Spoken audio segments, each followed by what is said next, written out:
Hey everybody, this is the first episode of Gradopedia Q&A, something new that we are starting. I've been reading a lot of your queries on Quora and I thought, what's the best way to address them? And now we're coming up with a web series which we're going to take your questions, so keep asking them and we'll sort of sit here and keep answering. Today we have, apart from me, Hitesh, co-founder Gradopedia, Ashutosh, other co-founder Gradopedia. Hello. And let's take your questions one by one. I'm a Tier 2 engineering college student in India. How can I break into an investment banking career? Let me first of all line out the 3-4 basic expectations in terms of skills from an analyst. One would be very good understanding of reading financial statements and interpreting numbers. Right. Number two would be very good ability, or I would say at least desire to wade through data, to find data, to do some research online or through reports and databases. Right. So I would say let's call it data digging capability. Number three would be a very good understanding or at least willingness to learn Excel, because most of the times I would say analysts are spending their time working across spreadsheets. So good understanding of Excel will always be helpful. And apart from that, a general business understanding or willingness to understand businesses, I think is a crucial necessity, because it's always about sectors, and it's always about understanding sectors. And as an investment banking analyst, you are working sometimes on a company which may be into hospitality, or sometimes it could be into let's say healthcare, and they are two very, very different sectors. So your business understanding is always going to be very, very helpful. Yeah, I mean, about the question, I mean, I'm not sure if probably engineers are sort of into that field. So I think, I mean, let's just throw something more actionable to them. And I mean, so you're a tier 2. I feel, I mean, you're not very sure about how your placements are going to be. Probably the top investment banking firms aren't coming to your campus. So how, I mean, if you were in your place, how would you try? I get the point. So let's say one thing that I have seen a lot of times engineers doing, at least engineers from some of the top engineering institutes who aspire a career in finance doing is probably pursuing CFA parallel to their engineering course. CFA is not exactly an answer for a career in investment banking per se. Right. Since CFA is something more relevant for an investment management or portfolio management type of a career. So let's park that for the time being. But what I would suggest is you should definitely look forward to building these 3-4 skills which we are talking about. Right. Number one. Number two is I mean, of course, if your placement isn't as opportunities good, are kind of leading you to any financial services opportunities which are closer to investment banking, definitely work towards that. But maybe off your placement campus, what you could look for is maybe a tier 2 type of a bank, which is typically called a boutique M&A or boutique advisory firm. Right. And at least probably start with them probably at a slightly lower salary, or even a little bigger lower salary, and at least start building towards a real career in banking. Right. And I mean, like, go write your own research paper, do some, I mean, try to meet some people. That's and probably do some study, and at least if you already know that an engineering might not fit into investment banking, you might want to see what is the next best thing that could take you there. So maybe this project could help, maybe getting a sort of a back-end role at an internship or something could help. I mean, yeah, absolutely. Just consider that. I mean, if I were the recruiter, and there are two people in front of me. One is let's say a chartered accountant, or let me not name that. One is a finance graduate, who hasn't really done enough to really probably show the willingness to work in that particular space. And with that I'm comparing an engineering graduate maybe who has done a couple of internships which are not exactly investment banking, but maybe are some kind of a research profile, which give credibility to their claim that they are able to analyze a sector or analyze a business. Right. I would definitely give a lot of weight to that experience that they've got. Plus, the kind of projects that you would try to do yourself. So, for example, maybe you don't have an internship experience, but you are, bringing a couple of companies to me that you yourself have analyzed, and you yourself have kind of written a couple of pages on those companies about what kind of financials they've got and what is your view on those financials, or the share price of those companies. I think yes, that would definitely be valued. So maybe access could be one issue, but probably from your side you can already start building some bridges to get that access. Right. Sakshi asks, what are the exit opportunities for a back-end job in mergers and acquisitions at a bulge bracket investment bank? Yeah, how do you answer that? You want to take that one again? Since I kind of belong to that kind of a background. That's why I've picked the questions like that. I knew you were on the show. Yeah. Oh yeah, sure. So I would say there are 3-4 options which I was evaluating when I was a part of a bulge bracket investment bank. So one of them is as a part of a bulge bracket bank, you get to learn, and you get to see and learn a lot of processes which have been established by these players who are like world class, and they have been established over years. Right. You get access to fantastic databases. You build a very solid network.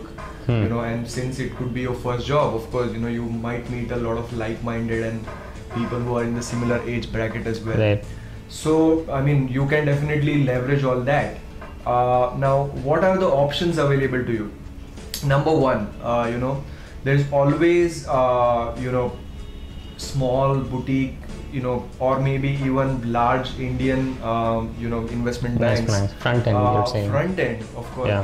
who could be, always looking for someone from, a larger global bank. And, they are quite aware of the value that they bring to the table, Right, including the processes and databases and, some of the skills, I would say, in terms of pitch book preparation or maybe model creation, etc. So you have all that already under your belt with your first job. I would say another option could be going to probably a better position in terms of team management, etc. But could be at the back end of another KPO, or could be inside any other KPO who could still be assisting a variety of clientele instead of a one client kind of a thing right now. So is this outside investment banking that you're talking about? It could be, because sometimes there could be a KPO which is very well into a kind of a only servicing private equity or hedge fund type of a clientele, right. Or sometimes only assisting a management consulting type of a clientele, etc. Right. So that if that excites you, leading a team and a project management type of opportunities, then that is one more type of a role. But though, it comes with the caveat that it's still a back-end type of a role. So I was actually going to say, so back-end investment banking can lead to, of course, front-end investment banking, back-end sort of research and advisory roles. But more mature role. More mature role. And what else do you see someone working there So going towards? one more important thing is, a lot of times, a firm wouldn't really like to let its people go. Right. So, if you're working well, you very well, a lot of times may stand a chance to actually move into the front office of the firm itself. So, you sometimes may get an opportunity where you are kind of going to their overseas office on a rotation, Oh, right. or on a secondment, and end up impressing the team out Right. there and We've, part of the I think that takes me back to Sonali's interview that we've covered, and she's mentioned something. So we'll sort of link it up here, and you can probably go directly there. Yes, Definitely.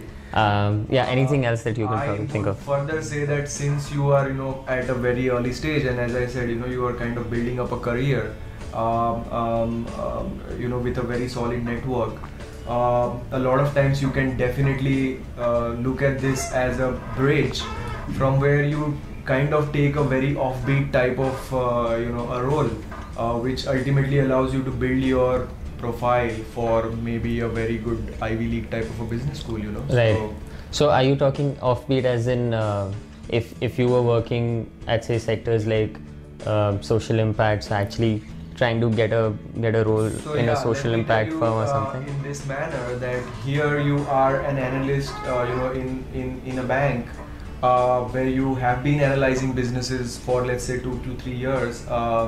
From here, you are getting into some kind of a social entrepreneurship or mentoring, or an incubator which is working with startups in the social space. Right. Which is a little more people connected and a non-profit type of a role sometimes, and allows you to work in a very unstructured situation. Right. Many times. You are definitely heading for a profile, which could be considered as more relevant and probably more diverse compared to. Right. So a lot of possibilities, basically. Yeah. I hear a lot about investment banking as a career. Aren't there any profiles which might be related and easier to get into? What is the work like? Yeah, so I'd say that they always say that what's there in the name, So Yeah. You may call an analyst an investment banking analyst, Yeah. or an equity research analyst, or a private equity analyst, or management consulting analyst, Right. or a credit analyst. Right. But ultimately what you are doing in all of these roles is analyzing businesses and sectors, I would say industries. Sometimes you are analyzing financial statements, sometimes you're not. Maybe, if you are a financial consulting type of an analyst, maybe you're not exactly focused on analyzing numbers, but you're pretty much analyzing the business there. Right. But the crux of these jobs a lot of times is really gathering data, wading through unstructured data, so compiling information, and ultimately putting together some very, very meaningful Right. type of insights, or let me say interpretations, because ultimately what your senior is going to ask for is what is your view on whatever information you've analyzed. Right. So I'd say that is the crux of this analyst type of a role. Right, and I think across all of these positions. Yeah, and I think analyst role is pretty common in like at the beginning, because you're not doing all of the work. You're doing like the data collection and compilation and presentation sort of the work. Whatever you're doing, whichever profile that you're in, you're still doing the same thing. It's only at your manager level that Absolutely. there's more difference between, say, an investment banking or a private equity sort of a. So right. let's say if you are probably working in investment banking, you would probably use more Excel. And probably if you are a part of management consulting, maybe the use of Excel could be lower, but ultimately what you are doing is analyzing data.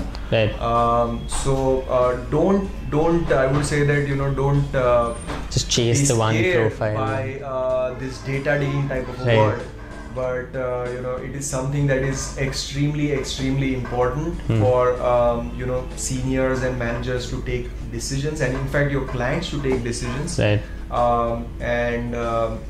I would say, yeah, so apart from this, maybe some of the additional skills that could come into play is your communication, both oral as well as written communication, because a lot of times you want to write something which is like a summary of a call in a very short, crisp email, which the seniors are going to rely on.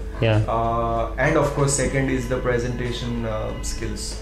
So communication and presentation, you can say, are more the softer part of the skills, but very important, and will be kind of cutting across different profiles at that particular time. Right, great.